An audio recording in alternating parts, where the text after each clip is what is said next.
gente vai conversar um pouquinho sobre fascismo hoje. É um tema que está na boca hoje das pessoas por conta das eleições que nós estamos vivendo.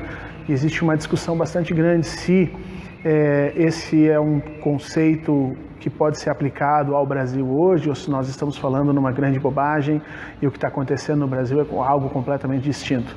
Eu, particularmente, como historiador do século XX, eu acredito que o termo fascismo é perfeitamente empregável hoje no Brasil. Os contextos são muito semelhantes. Eu sempre costumo dizer para as pessoas que o fascismo ele não começa com um italiano careca e um alemão teatral matando gente em campo de concentração ou invadindo a África e a Europa. O fascismo começa com discursos de ódio, com discursos de deslegitimação dos cidadãos, e a partir dessa proposta inicial, que é uma proposta eminentemente política de separar a sociedade entre aqueles que são dignos de fazerem parte dela e os que não são, a partir dessa proposta você tem uma série de medidas que vão sendo tomadas, que vão se avolumando no sentido de aumentar a violência dentro das sociedades e os processos de exclusão. E essas questões todas elas acabam levando necessariamente a uma fragmentação, a negação da política como forma de resolução de conflitos, de diferenças na nossa sociedade, e essa é a grande característica, esse é o grande fio condutor que nos permite falar hoje em fascismo. O fascismo ele é um fenômeno eminentemente do século XX, embora as raízes dele estejam no século XIX. No século XIX nós temos uma série de teorias que passam a dizer que o homem europeu era superior, que a civilização europeia era mais apropriada, os seus valores tinham mais propriedade quando se tratava das questões sobre o ser humano. O século XIX ele nos traz uma série de razões pelas quais o homem branco pode exercer violência sobre os outros tipos e as outras sociedades no mundo. E esse conjunto de ideias ele não se perde na passagem do século XIX para o século XX. Ele vai sendo maturado, ele vai sendo relido, ele vai sendo reorganizado e ele vai acabar dando origem às linhas iniciais, às linhas mestras do fascismo e depois à forma mais aprimorada que nós conhecemos como o nazismo. Existem diversas características do nazismo, mas eu acho que são 5 essenciais que nós podemos elencar e que elas podem ser claramente vistas hoje na sociedade brasileira, né? A primeira das grandes características do fascismo é a negação da política como forma de mediação dos nossos conflitos sociais. A política, ela sendo demonizada como ela vem sendo no Brasil já há algum tempo, ela simplesmente cancela uma das ferramentas mais importantes que o ser humano desenvolveu em sociedade para poder lidar com as diferenças que são claramente colocadas entre nós sem o uso da violência. É através da política, é através da racionalização das nossas diferenças e da busca constante por pontos de contato que podem ser acordos, podem ser consensos, podem ser votações, podem ser dissensos, mas eles existem, eles têm que ser pensados dessa forma. É a política que permite que nós convivamos em sociedade de uma forma minimamente produtiva, de uma forma em que nós não coloquemos sempre a nossa vida em risco por conta de escolhas que venhamos a fazer dentro da sociedade. No momento que você criminaliza a política, no momento que você diz que a política não presta, que os políticos não prestam, que o fazer político é um fazer sempre eivado de corrupção, você já coloca o pé dentro desse movimento que nós chamamos de fascismo. Tá? O fascismo ele tem essa característica. E a corrupção fascista, é importante que se diga isso, ela começa como uma corrupção política. Ela começa nomeando determinados atores em que há um consenso que existe naquele ator corrupção. Mas a partir do momento em que esse discurso se plasma na sociedade, essa ideia de corrupção ela vai sendo alargada. Ela começa como uma corrupção política, normalmente uma corrupção econômica, junto, mas depois ela passa a ser a corrupção dos costumes, a corrupção religiosa, a corrupção das práticas sexuais, a corrupção das práticas sociais, a corrupção da tradição. E quanto mais você vai alargando esse conceito de corrupção, mais gente vai sendo colocado para dentro como corrupta e sendo afastado dos seus direitos mais básicos, que são os direitos individuais, o direito de livre expressão, direito de reunião, direito de livre pensamento, direito de crítica. Essas pessoas vão sendo colocadas em determinadas caixinhas como se a elas não fosse permitido permitido nenhum tipo de direitos que são consagrados a partir da política do século XX. Essa é a primeira característica, e eu chamo a atenção para isso porque se você for olhar, por exemplo, as leis de Nuremberg na Alemanha nazista, você vai ver que houve uma paulatina criminalização das comunidades judaicas. Eles não começaram sendo jogados direto em campos de concentração. Primeiro foi-lhes retirados os direitos comerciais na Alemanha, por exemplo, depois os direitos básicos de alimentação, depois o primeiro que foi tirado foi os direitos políticos, eles foram proibidos de votar, e a partir desse momento você foi retirando paulatinamente um atrás do outro, até lhes retirar a própria condição de seres humanos que permitiu que os nazistas fizessem os campos de concentração que todos nós conhecemos muito bem. Esse é um processo, as pessoas não podem imaginar que nós vamos chegar num determinado local e encontrar o fascismo nesse estado final, né? Nesse estado terminal, com um líder mandando as massas totalmente caladas. Não, existe um processo de aumento desse autoritarismo e que ele é deflagrado a partir da primeira característica que nós mencionamos aqui, que é a questão da criminalização da política. A segunda grande característica que nós podemos colocar para o fascismo é o que nós chamamos de corporativismo. O fascismo ele é um movimento de massas. As pessoas têm um erro, às vezes pensam assim, não, o fascismo é um movimento de elite. Não, o fascismo é um movimento de massas. A votação que nós vamos encontrar dentro dos partidos fascistas, ela é uma votação também de cunho popular. E o que acontece? Por que essas massas são atraídas pelo fascismo de uma forma tão rápida e tão profunda? Porque existe uma coisa na promessa do fascismo que é o compartilhamento legítimo do exercício da violência. Veja bem, uma ditadura nem sempre ela é fascista, ela pode ser fascista ou não. Ambos, a ditadura e o fascismo, empregam a violência, mas há uma diferença.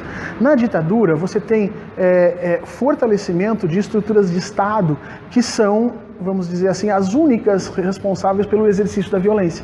Então você vai ter a polícia, você vai ter setores do exército, né? Você tem uma série de instituições próprias do exercício da violência que são reforçadas dentro de sistemas autoritários. No fascismo você tem isso também, mas você tem um fenômeno muito interessante, que é a criação de espaços sociais com cidadãos comuns, onde eles se sentem livres para exercício da violência por eles mesmos. Então é o exercício compartilhado e legítimo da violência. Então o seu vizinho passa a se reunir com o vizinho do lado e eles passam a espancar pessoas na parada. Por quê? Porque o fascismo convence a eles de que eles são, em grande medida, a reserva moral da sociedade. Então tudo que eles fazem para tornar o Brasil melhor, ou a Alemanha melhor, ou a Itália melhor, é desculpável, é parte do fascismo, é parte dessa ideia. Então a violência ela passa a ser disseminada. Todo cidadão, ele se reconhece não mais como um cidadão comum, mas como parte dos elementos coercitivos do Estado. Ele passa a exercer a violência e entender isso como algo válido, não só válido, como uma missão. Ele tem a missão de limpar o Brasil da corrupção. Só que, claro, a corrupção dele não é o indivíduo A, o indivíduo B que foi julgado e tal. Não, a corrupção dele é aquele grupo de pessoas que está ouvindo música alta de um lado e ele não gosta, é aquelas outras pessoas que estão ali se beijando e são pessoas do mesmo sexo e ele acha que não é correto, são os alunos de universidade pública que estão em horário de aula fora da sua aula, então aquilo compõe na cabeça desse fascista um uso ilegal do dinheiro público. Então ele tem a obrigação de ir ali e exercer a violência e bater nessas pessoas e colocar essas pessoas no lugar. E isso vai acontecer e já está acontecendo em toda a sociedade brasileira, porque você transgride as regras e as leis para consolidar um corpo ativo de cidadãos que se pretende forçar as leis sobre todos os outros. E essas leis elas passam não só a ser as leis escritas, mas daqui a pouco também as leis, os costumes, as ideias que eles estabelecem como corretas, e aí nós vamos num processo de crescimento em que cada vez mais isso vai nos levar à diminuição das liberdades individuais. Então esse corporativismo como meio de construção de uma sociedade fascista ideal é uma das características que nós temos no fascismo. Fez na Alemanha a consolidação de milícias a partir de populações civis, fez na Itália a criação dos camisas negras, por exemplo. No Brasil, na época de Getúlio Vargas, nós tivemos um movimento integralista. O movimento integralista é conhecido jocosamente a partir de piada como os galinhas verdes no Brasil, usavam todos a mesma roupa verde e saíam por aí agredindo as pessoas, especialmente líderes sindicalistas, né? Inicialmente é sempre o anticomunismo, é uma agressão à esquerda, né? E é muito engraçado porque em 1935 nós vamos ter a intentona comunista no Brasil, e já naquela época Getúlio Vargas usa a intentona comunista para dizer que o Brasil estava quase se tornando comunista. Depois em 55 nós vamos ter o plano Brandt também, e o JK vai ser acusado de novo de estar levando o Brasil para o comunismo. Em 61 se tenta o golpe, o Brizola vai lá fazer a campanha da legalidade, a desculpa dos militares em 61 era que o Brasil estava se tornando comunista. Em 64, novamente o Brasil comunista. Em 68, quando sai o AI-5, novamente nós estamos sob ameaça comunista. Eu não sei quanto a vocês, mas fazem 80 anos que estão tentando transformar o Brasil comunista e nunca o Brasil se formou. Será que não bate na cabeça das pessoas que isso é uma grande mentira e que isso foi usado na década de 20? E veja, na década de 20 e 30, nós tínhamos uma União Soviética forte, uma União Soviética que, em determinados momentos, ameaçava, sim, o regime capitalista na Europa. Mas hoje nós não temos nada comparado a isso no mundo. Quer dizer, é mais irreal, é mais absurdo esse discurso nos dias de hoje. Mas ele é um discurso que amálgama, que cria uma certa unidade entre esses indivíduos. O problema é que a imensa maioria deles não sabe o que é comunismo. Então o comunismo, ele tanto pode ser uma ideia de igualdade social, como a utilização de bicicletas para locomoção pública em cidades. Nós tivemos, no auge da campanha contra o prefeito Haddad em São Paulo, por exemplo, a ideia de que quem usava ciclovias eram comunistas. Quer dizer, nós chegamos a um ponto em que as pessoas, por não conhecerem aquilo que elas estão efetivamente lutando, elas acabam criando rótulos que são totalmente fora de qualquer sentido real do que nós estudamos. Muitas pessoas hoje, por exemplo, acham que os feminismos são comunistas. E, na realidade, quem estuda um pouquinho disso sabe que uma pequena parcela dos feminismos são, evidentemente, de esquerda. Existe uma imensa parcela de feminismo que se encontra em outros espectros políticos que não especificamente na esquerda. Mas você tem esse pensamento, essa característica do fascismo, que é a eleição de um inimigo comum, um inimigo ao qual é atribuído todos os males da sociedade, e normalmente é a esquerda. O Hitler, inclusive, ele criou a figura do judeu capitalista de esquerda, que em grande medida é recuperada no Brasil nos dias de hoje, e por isso que a gente consegue ver que as pessoas infelizmente não estudam e não conseguem se informar minimamente, porque, veja, o Hitler vai dizer que os banqueiros capitalistas judeus na época da Alemanha eram comunistas, e não há nada mais distante de um banqueiro do que um comunista. E hoje você vê esse discurso retratado às vezes nas redes sociais. As pessoas dizem, não, fulano apoiou, não, fulano é comunista, Beltrano é comunista, a Madonna era comunista, o Roger Waters é comunista. Todo mundo vira comunista por quê? Porque não é um conceito, é uma noção, é um rótulo que eu jogo para tornar aquele indivíduo alvo das violências todas de Estado. Reinaldo Azevedo, que é um antipetista visceral, Reinaldo Azevedo virou comunista, né? Então, assim, virou comunista no sentido, jogaram nele um rótulo para poder atacar, para poder disseminar o ódio em cima dele. Uma quarta característica é o anti-intelectualismo, né? O anti-intelectualismo é aquele que ele busca duas coisas. Primeiro, retirar a legitimidade dos discursos que criam barreiras ao avançar do fascismo, porque quando nós falamos sobre fascismo, nós falamos de uma carga de leituras, de pesquisas, de ensino bastante grande, que a maioria das pessoas não teve oportunidade de fazer, ou tempo, ou interesse. Mas esse discurso, essa narrativa, ela é carregada de significação. Ela tem uma significação, ela tem uma estrutura política, ela tem uma legitimação acadêmica por trás. O fascismo, ele precisa desconstruir isso para ganhar espaço. Então ele acaba colocando todo tipo de narrativa e todo tipo de conhecimento dentro da mesma caixa. Então, seja um sobrevivente de um campo de concentração nazista ou um blogueiro de 17 anos que nunca saiu da sua casa e faz vídeos no YouTube, para o fascista, o depoimento dos dois sobre o fascismo tem o mesmo peso. Percebe? Eu igualo as narrativas, eu desconsidero os contextos e eu, a partir daí, passo a questionar a validade de qualquer conhecimento que seja contrário àquilo que eu entendo. O resultado disso é a construção de um mundo irreal, né? O mundo da Alemanha nazista, por exemplo, quando nós vamos olhar o que Hitler escreve no Mein Kampf, é um mundo de uma Alemanha que tinha sido vigorosamente agredida na Primeira Guerra. O Hitler descreve uma Alemanha forte, soberana, pacífica, e que tinha sido destruída por forças malignas. E quem vai olhar a história da Primeira Guerra sabe que não é isso, nunca aconteceu isso. O que nós vamos ver são agressões da Alemanha na época, na Primeira Guerra, e sofrem contra agressões, e aí nós vamos ter o processo de guerra, mas não nessa posição de coitados. Mas essa é uma posição que o fascismo e depois o nazismo vão se colocar. Muito semelhante à posição que um candidato à presidência aqui tomou, né? Aquela coisa assim, olha, eu tomei a facada, eu sou a vítima. Não, meu amigo, veja, você é vítima de um processo em que você desencadeia, né? E isso é que vai acontecer com o fascismo, isso é que é muito importante as pessoas perceberem, porque hoje parece uma coisa que vai atingir determinados grupos sociais. Ah, são os homossexuais, são os transexuais, são os negros, são as mulheres que têm que voltar àquela antiga forma patriarcal de família, são os políticos que vão perder a boquinha. Então, cada grupo procura dizer que a violência do fascismo hoje ela está direcionada a um grupo só, mas o que nós vemos no processo histórico é que essa violência ela vai se espraiando e ela vai atingindo todos os grupos sociais.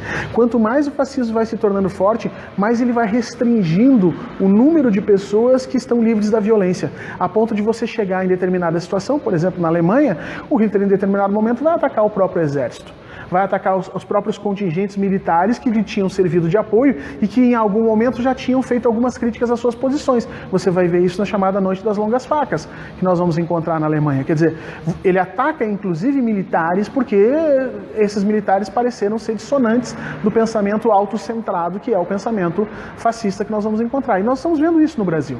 De forma muito clara, nós estamos percebendo essa relação no Brasil. Esse anti-intelectualismo, ele acaba sendo a desculpa para você destruir, desconsiderar a própria realidade empírica, né? Então, quando você vê, por exemplo, a ONU dizendo alguma coisa, vem sempre uma enxurrada de pessoas dizendo a ONU não sabe o que diz. De onde é que surge na cabeça da pessoa que a ONU não sabe o que está dizendo, que a embaixada alemã, lembra que teve agora recentemente aquela celeuma da embaixada alemã ter dito que o nazismo era de direita e os brasileiros foram lá reclamar. Pois é, de onde é que surge na cabeça de uma pessoa a ideia de que ela pode ir ao embaixador alemão, que tem toda uma história e um estudo, um esforço de compreensão de um fenômeno que ocorreu lá, e dizer para ele que ele não sabe o que é o fascismo? Isso surge dessa percepção criada através do anti-intelectualismo, que todo o argumento, toda a narrativa, toda a percepção, ela é eivada de ideologia. Nós sabemos que é, mas nem por isso ela perde a sua importância. Porque junto daquelas premissas ideológicas existe um papel empírico que deve ser levado em conta.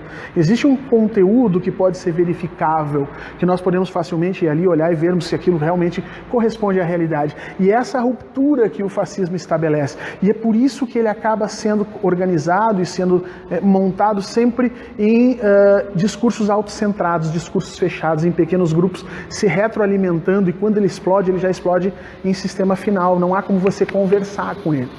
A conversa com o fascista, a discussão com o fascista, ela é perto da esquizofrenia, porque não há bases de contato na medida em que a empiria que sempre nos liga, né, que permite que eu diga aquele lá é um carro vermelho, e você olhar para o carro e você até pode discordar do tom de vermelho dele, mas nós temos um limite dessa discordância, nós vamos concordar que ele é vermelho. O fascista ele perde esse limite. O fascista perde esse limite, o fascista se reconhece como dono da verdade, como dono da moral, dos bons costumes, da correção de tudo que tem de bom e belo na sociedade, e tudo o que não está com ele é inimigo. E aí você cria essa secção, cria uma realidade paralela, e essa realidade paralela só admite a palavra própria do líder fascista, né? E você acaba aí criando um sistema autorreferente extremamente perigoso. Os psicólogos trabalham muito esse ponto, e a partir especificamente do momento em que a gente reconhece que o fascismo ele é um fenômeno complexo, ele é um fenômeno sociológico, ele é um fenômeno político, ele é um fenômeno histórico, mas ele é também um fenômeno psicológico. Nós vamos começar a olhar para as pessoas e tentar perceber por que em determinadas pessoas esse fascismo causa uma repulsa tão grande e outras causa um encantamento tão impressionante. Porque essas pessoas que apresentam esse encantamento, de alguma forma, elas já trazem em si determinados valores, o que o Deleuze chamava de microfascismos, né? Ou seja, aquela pessoa, aquela sua tia que se encantou pelo discurso do candidato X, do candidato Y, que é um discurso fascista, ela o faz por quê? Porque é parte da identidade pessoal dela o autoritarismo, ainda que não seja um autoritarismo efetivado a todos os momentos. Talvez por ela ser mulher, ter sido criada na década de 60, 40, ela nunca pôde exercer aquela autoridade, mas aquilo é parte da cultura, da educação dela. Ela viu o pai fazer, ela viu o marido fazer, ela se sente bem aquilo fazendo. E a partir do momento em que você atinge esses, vamos dizer assim, esses gatilhos psicológicos em cada pessoa, essas pessoas vão sendo incluídas dentro do projeto fascista. E isso é muito forte, isso é muito rápido, porque você começa a trabalhar com autoritários, com egocêntricos, com hedonistas, com frustrados, com uma série de pessoas que têm represado uma quantidade muito grande de violência dentro de si e que a partir do discurso fascista vem a possibilidade de vazar, de dar vazão a essas informações, a essas práticas violentas e exercer a sua autoridade, ainda que em micro espaços, em micropoderes, sobre os grupos que eles acham que são grupos não merecedores dos seus direitos. E esse processo é um processo que vai acontecendo na sociedade de uma maneira muito rápida. E as pessoas perguntam assim, mas como bloquear isso, Fernando? Como se colocar contra isso? Está pintando uma ideia bastante terrível na cabeça da gente. As sociedades do século XX, elas chegaram à conclusão de que para conter o fascismo só foi possível a guerra. Você precisou dos Estados Unidos, União Soviética e a Inglaterra num esforço conjunto imenso para poderem vencer a guerra. Foram 70 milhões de mortos, porque esse processo é um processo que não aconteceu só na Alemanha e na Itália, aconteceu em toda a Europa, aconteceu no Brasil, aconteceu nos Estados Unidos. E você precisou, de um determinado momento, travar por meio de guerra. Depois do travamento da guerra, como é que os países ocidentais se livraram desse processo fascista? Com o reforço indiscutível das liberdades individuais. Se você não tiver instituições que não arredem o pé das liberdades individuais, você cai de novo no mesmo processo do fascismo. É quando um juiz condena alguém sem provas, ele dá início ao fascismo. Quando um promotor baseia a sua acusação na Bíblia, ele dá início a um fascismo. A Bíblia não foi pactuada entre nós como um valor. O que foi pactuado entre nós como um valor é a Constituição, são as normas legais. A Bíblia não faz parte disso. Ela pode ser um valor seu. E respeito que seja, e acho que é importante que as pessoas tenham valores religiosos, mas ela não faz parte da nossa pactuação de Estado. Mas quando um promotor faz isso, ele começa a abusar do seu poder para fins que a sua política lhe diz como correta. Quando você tem um ministro do Supremo Tribunal Federal que diz que não, agora o judiciário vai limpar a política do Brasil. Não é função do judiciário limpar nada. A política, ela é essencialmente algo que não é bonito, porque as nossas diferenças como cidadãos não são bonitas. Elas têm que ser resolvidas sem a interferência da violência. Quando você tem um policial que espanca um manifestante, que mata uma pessoa acusada ou que se imaginou que fez um crime, ali está o microfascismo. Esses micropoderes, esses avanços que se faz sobre as liberdades de cada um, eles vão se acumulando no tecido social. E essa acumulação no tecido social, em determinado momento, faz com que o cidadão comum pergunte, bom, mas se o juiz tal pôde condenar sem provas, eu também posso espancar aquela criatura aqui do lado. Porque, somos todos cidadãos e eu também estou lutando por um ideal de Brasil melhor. A gente não discute o que é o melhor para ele, o que é o melhor para o juiz, mas o fato é que esse eterno transgredir, que numa sociedade sadia ele seria combatido imediatamente, você atacaria esse ponto, restabeleceria os direitos e cessaria ali o exercício autoritário das microautoridades, dentro de um sistema fascista, isso acaba sendo tomado como normal. Então, nas primeiras vezes ele vai fazer uma agressão, logo depois ele mata uma pessoa a facadas, mais ali adiante você começa a ter grupos de extermínio, mais ali adiante um juiz vai achar que talvez não seja tão ruim assim amarrar pessoas num poste, mais ali adiante você começa a ter um promotor que começa a falar, como no Rio Grande do Sul tem, em bandidolatria. Imagina, defender os direitos humanos, defender a essência das liberdades individuais que garantiram que o século XX pudesse ser o que foi, de repente virou na cabeça de algumas pessoas desqualificadas bandidolatria. Não, meu amigo, ninguém está defendendo um bandido. Nós estamos defendendo em que para a pessoa receber o rótulo de culpado, há que se ter um processo, há que se permitir a ela a defesa, há que se ter um juiz neutro e a partir daí há que se cumprir uma pena estabelecida no nosso código. Não há pena de açoite no nosso código, não há pena de morte no nosso código, não há pena de... Nós não temos uma pena em que nós amarramos as pessoas num poste e espancamos ela. No momento que você permite que esses avançares dos micropoderes eles se tornem frequentes e eles se tornem principalmente, eles não sejam respondidos, você inicia um processo de espiral fascista, porque daí essas pessoas passam a se encontrar, a se reunir, e esse aspecto é muito interessante, porque algumas pessoas dizem assim para mim, Fernando, mas não é fascismo, porque, por exemplo, as redes sociais hoje não existiam na década de 30. Meu amigo, as redes sociais hoje fazem de maneira melhor e mais profícua o que o rádio fez na década de 20 e 30. Quer dizer, o fascismo só pôde crescer na Europa, e especialmente também no Brasil, por causa da invenção do rádio, a difusão da informação. E hoje as redes sociais, elas atuam de uma forma muito mais profícua do que o rádio, mas é o mesmo caminho. É através da conexão que se faz ideológica entre essas pessoas que você tem a consolidação de um projeto extremamente excludente. Trabalha através do conflito distributivo. Né? Toda vez que nós vamos olhar o crescimento do fascismo, se você for olhar o padrão de votação na Alemanha, o fascismo só vai realmente crescer e tomar força eleitoral a partir de 1929, depois da crise de 29. Então, é óbvio que os microfascismos, como dizem Deleuze e Guattari, eles estão presentes em todos os indivíduos. Né? No seu pai, na sua mãe, na sua criação, no seu padre, né? No seu vizinho. Em algumas atividades eles são mais pronunciados, como, por exemplo, policiais, militares, e é por isso que as sociedades civis organizadas em todos os lugares, elas não dão voz para esses indivíduos, da mesma forma que dão voz para um político, porque sabem que é da natureza de um policial, é da natureza de um militar ser preparado para o uso da violência. Ninguém está aqui falando contra a pessoa do policial, o caráter, mas a natureza da função social dele dá a ele determinada perspectiva sobre o uso da violência, que não é a perspectiva civil, que não pode se confundir com a perspectiva civil.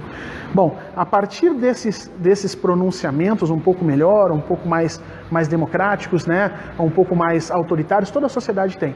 Mas a partir do momento que você tem um conflito distributivo, que você tem uma crise econômica bastante forte, há necessidade de que algumas pessoas retirem a legitimidade de outras do acesso a esses recursos financeiros e econômicos.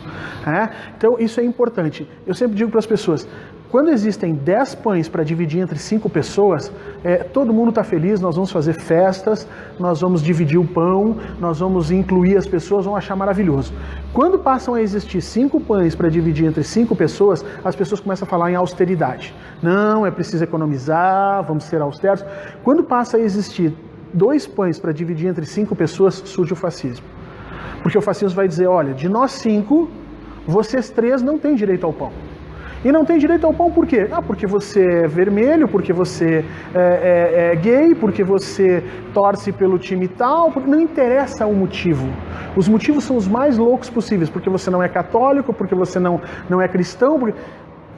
Os motivos que o fascismo usa para fazer essa secção, para deslegitimar o acesso dos cidadãos a determinados recursos financeiros e recursos econômicos, eles são parte das razoabilidades de cada momento, especificamente de cada época histórica. Mas é sempre com a mesma função, a função de retirar de determinados indivíduos o direito ao acesso a determinados recursos econômicos ou financeiros. Isso está acontecendo no Brasil de forma muito clara.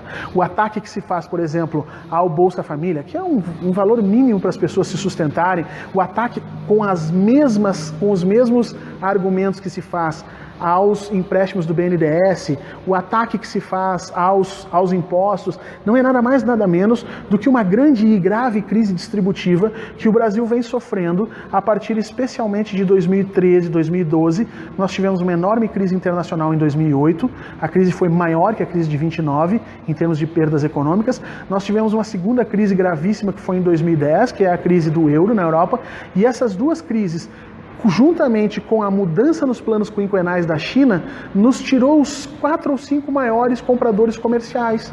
Os Estados Unidos pararam de comprar, a União Europeia parou de comprar, a China parou de comprar, e nós tivemos uma redução da nossa entrada, dos nossos ganhos, e os custos sociais que nós tínhamos no nosso estado, que ainda era muito pequeno, que ainda não atende os nossos cidadãos, que não tem saúde para todo mundo, que não tem educação para todo mundo, mas ainda assim é um estado que está em processo de expansão, esse custo se manteve, e aí nós temos uma crise econômica grave no Brasil. E diante dessa crise econômica grave, o discurso fascista cresce. E se você pode ver que o discurso fascista ele é sempre endereçado na violência e na retirada dos indivíduos do acesso a determinados veios que são recursos financeiros ou econômicos e que no jargão hoje dos fascistas no Brasil são chamados de boquinhas, né? Então sempre vai aparecer assim, acabou a boquinha para você. Não, meu amigo, hoje a boquinha pode ser o Bolsa Família. Hoje a boquinha, se você acredita nesse discurso, hoje a boquinha pode ser um empréstimo com um juro menor feito pelo Banco do Brasil ou pelo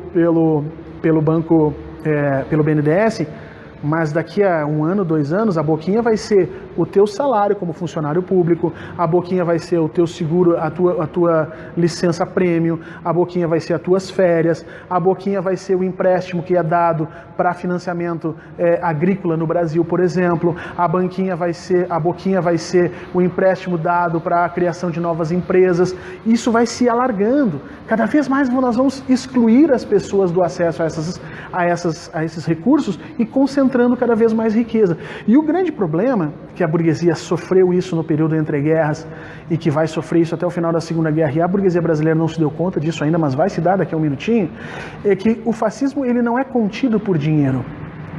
Não há na história um fascista milionário. O fascista ele não assume o poder para se tornar milionário. Ele assume o poder para exercer a violência sobre os outros. E, portanto, você não consegue corromper um fascista, você não consegue... O fascista não, embora o sistema fascista seja corrupto sim, há inúmeros estudos na Alemanha e na Itália sobre isso, mas os líderes fascistas não, eles mantêm a prescrição de austeridade, de dever, E aos pouquinhos o sistema capitalista começa a ser entendido como algo fora da lei. Porque, como eu te disse, hoje a boquinha é o Bolsa Família, mas amanhã a boquinha vai ser o teu salário como professor, que vai ter que ser reduzido, o teu salário como funcionário público, que vai ter que ser reduzido em prol da nação, em prol do bem do Brasil, em prol de qualquer outra coisa, porque esse é o caminhar do discurso da austeridade, do conflito distributivo que nós estamos vivendo. Então, mesmo que hoje você não se sinta atingido por essa situação, você acha que talvez vá passar por 4 anos de um fascismo incólume, né? Não, eu tenho meu emprego público, eu vou maneirar no que eu falo, vou ficar no meu canto. Entenda que em 1, 2 anos isso não vai mais acontecer. Você vai estar no alvo. E o problema é que quando chegarem ao alvo seu, já vão ter desmantelado grande parte da sua rede de apoio. E a partir daí o fascismo vai aumentando e vai se dissolvendo as outras linhas de contato da sociedade e vai se tornando hegemônico dentro de uma sociedade ou acabando especificamente, fisicamente, com aquelas suas oposições. Então, esse é o caminhar que nós vimos em todo o século XX, não só na Alemanha e na Itália, mas nós vimos em diversos outros locais. E que está acontecendo no Brasil de forma muito imediata, muito direta. E é preocupante que nós não estejamos chamando a atenção das pessoas para essa questão. A atenção de você que está sentado hoje na cadeira achando que nada disso vai acontecer, que as nossas instituições estão funcionando. Se as nossas instituições estivessem funcionando, nós não teríamos um candidato à presidência que abertamente defende a tortura, que é um crime contra a humanidade, que é um crime que, segundo a ONU, é imprescritível. Se nossas instituições estivessem funcionando, nós não teríamos um candidato que abertamente ataca minorias, como negros, como homossexuais, como índios. Se as nossas instituições estivessem funcionando, nós não teríamos 70, 80, 90 casos de violência nos últimos 10 dias, sem que as autoridades tivessem imediatamente levantado a voz, olha, tem alguma coisa muito errada aqui acontecendo. É porque nós estamos permitindo o paulatino infringir dos limites, as agressões, as microagressões sendo aumentadas, que nós estamos caindo numa sociedade fascista. Existe aquela visão, né, é uma alegoria muito interessante do sapo dentro da panela com água. Né?